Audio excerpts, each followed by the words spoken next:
We frequently hear advice to eliminate staples like bread, rice, and potatoes when managing diabetes. Yet these items are central to most global cuisines, making their long term exclusion largely impractical and unrealistic.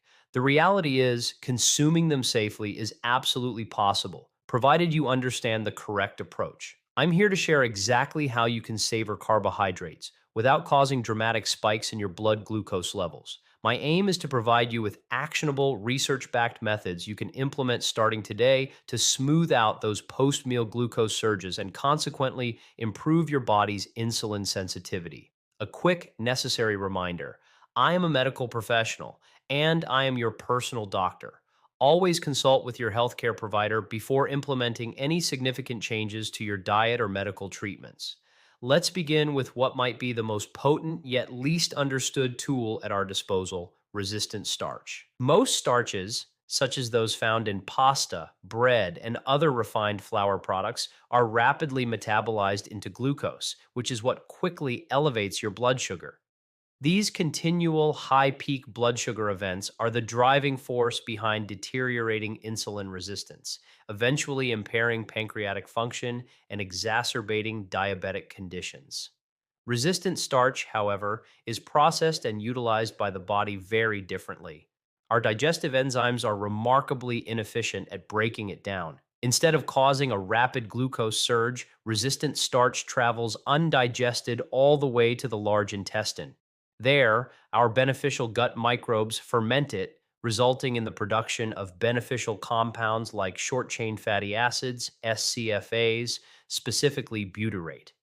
These SCFAs actively enhance insulin sensitivity, reduce systemic inflammation, and even nourish the cells lining the colon. How do we practically incorporate resistant starch? A fantastic technique involves taking common starchy foods that typically elevate blood sugar, cooling them completely, and then reheating them before consumption. This simple process dramatically boosts the food's resistant starch level. By cooling items like pasta, rice, or bread, a portion of the starch undergoes a process called starch retrogradation.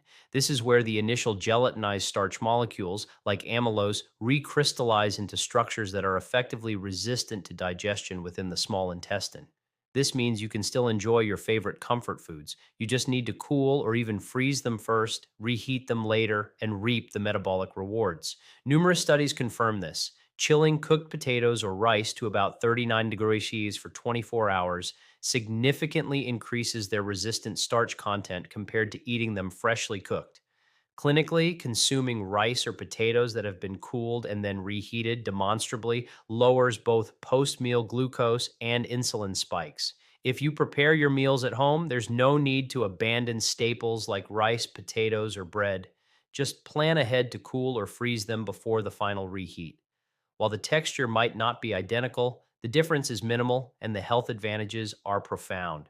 Beyond this trick, you can also easily augment your diet with foods naturally rich in resistant starch, such as peas, lentils, beans, and whole grains like barley and oats. Our next critical strategy is food pairing. We rarely consume carbohydrates in isolation, and what accompanies them can radically alter your body's glucose response. Evidence, like a meta analysis involving 154 trials, shows that simply incorporating protein into a carbohydrate rich meal can lower the glucose area under the curve, AUC, by as much as 50% in healthy adults. Furthermore, we know that dietary fat helps to blunt initial glucose peaks by slowing down gastric emptying and assisting with insulin clearance, ultimately supporting better pancreatic beta cell function.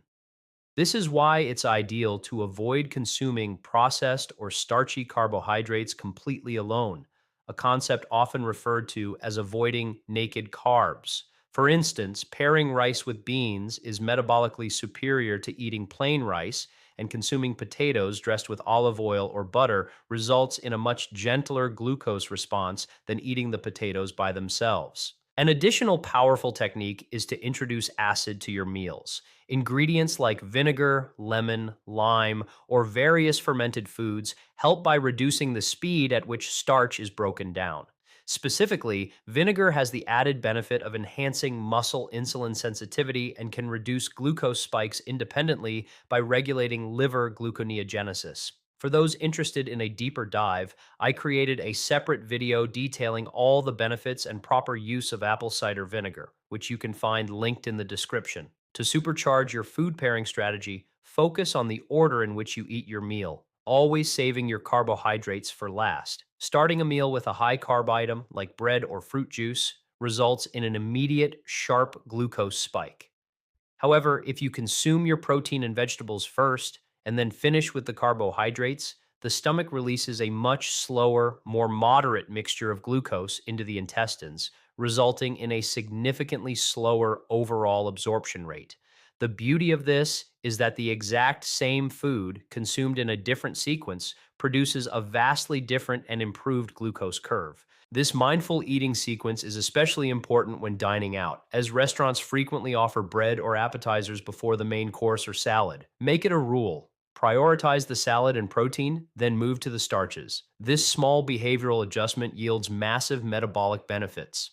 Clinical data fully supports this, including a randomized controlled crossover trial that found participants with type 2 diabetes who ate their protein and vegetables before their carbohydrates saw a 40% reduction in glucose AUC and a 31% reduction in insulin AUC. Furthermore, a recent Japanese study using continuous glucose monitors confirmed that simply eating rice lasts significantly reduced post-meal glycemic excursions in healthy adults. Next, we move to physical activity right after eating. Studies such as this randomized control trial demonstrate that a mere 10-minute walk immediately following a meal can lower your postprandial glucose levels. It doesn't strictly have to be walking. Any light movement, like doing some kitchen cleanup or climbing stairs, will help. However, walking is the most studied and easiest option for most people. The key is to start the activity as soon as possible after finishing your meal. The reason post meal walking is so effective lies in its activation of the soleus muscle, located in your calf, running from the heel to below the knee. The soleus is a metabolic powerhouse capable of rapidly soaking up large amounts of glucose. What makes it unique is its composition of slow twitch fibers, which allow it to sustain contraction for extended periods without fatigue. This means you are burning glucose efficiently and continuously for a long time. Many suggest that the solution to reversing insulin resistance and diabetes is to simply eliminate all carbohydrates.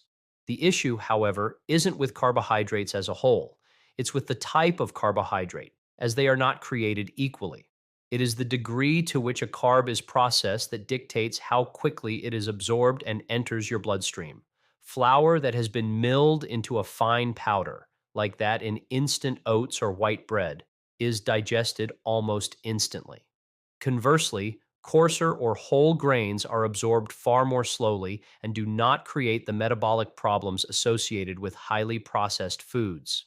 Think of this difference using a fireplace analogy. Fine flour, used in items like chips, pastries, cereal, or white bread, is like tossing sawdust into a fire. It burns fast and extremely hot. On the other hand, intact grains and high fiber carbohydrates, such as steel cut oats, burn more like logs, slower and with greater consistency. For your body, this translates to stable, smaller glucose curves instead of sharp, dramatic spikes and crashes. Therefore, echoing the resistant starch strategy, always select carbohydrates derived from whole foods, those that are minimally processed and high in fiber. Fiber is arguably the single most crucial carbohydrate component you should ensure you are getting, even if you opt for a generally low carb approach, as the benefits of increased fiber intake are too immense for most people to disregard. Finally, a crucial final tip: avoid eating late at night. The later your mealtime, the poorer your body's glucose response will be.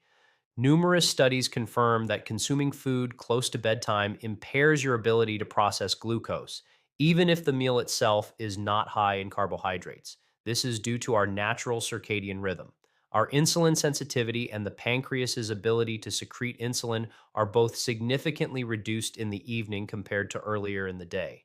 Compounding this issue, late night is when our bodies experience elevated levels of endogenous melatonin, which has been shown to further suppress insulin secretion. Less circulating insulin inevitably means higher glucose levels in the bloodstream. Consequently, the earlier you can manage to eat your dinner, the better. My recommendation is to ensure your final meal of the day is consumed, ideally, at least 3 hours before you go to sleep. I sincerely hope you find these strategies valuable for your health journey. Stay well, and I look forward to seeing you in the next video.